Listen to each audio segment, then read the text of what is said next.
I remember being thrown into the deep end of having to handle the media. And my first major occasion at 36 years of age, being CEO of Jetstar, when we were introducing the same harsh rules that Ryanair have.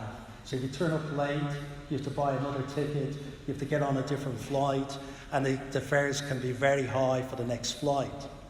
And I was summoned to breakfast TV in Australia, and I was told this story about this woman who was a honeymooner, and she turned up with her recent husband to get on the flight, and she was too late, and she was charged a fortune for Jetstar to get on the next flight. And she was explaining this story on TV, and then told how they've been having arguments ever since that flight took place. And it's been terrible for their marriage. And the interviewer then turned to me and said, "What do you think of that?" And I said, "Obviously that marriage wasn't destined to last."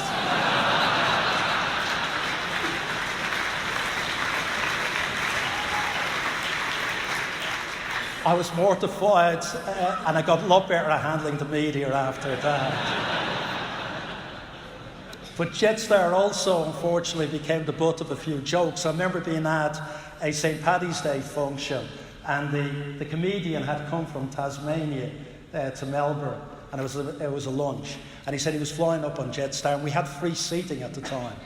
And he said he pushed the granny out of the way and kicked a few kids out of the way to get the best seat on the aircraft. And he got to the aircraft and he sat down.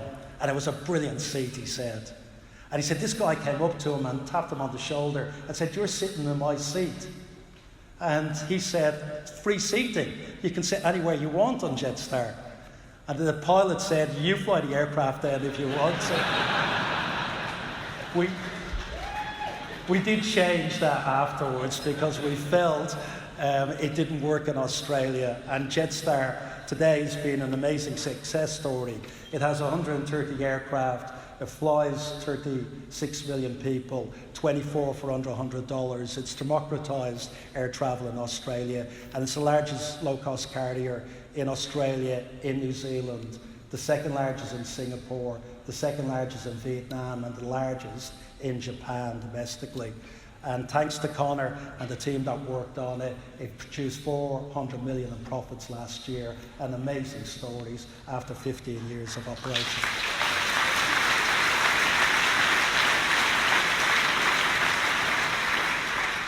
But then I got, after that, the job of running the Qantas group.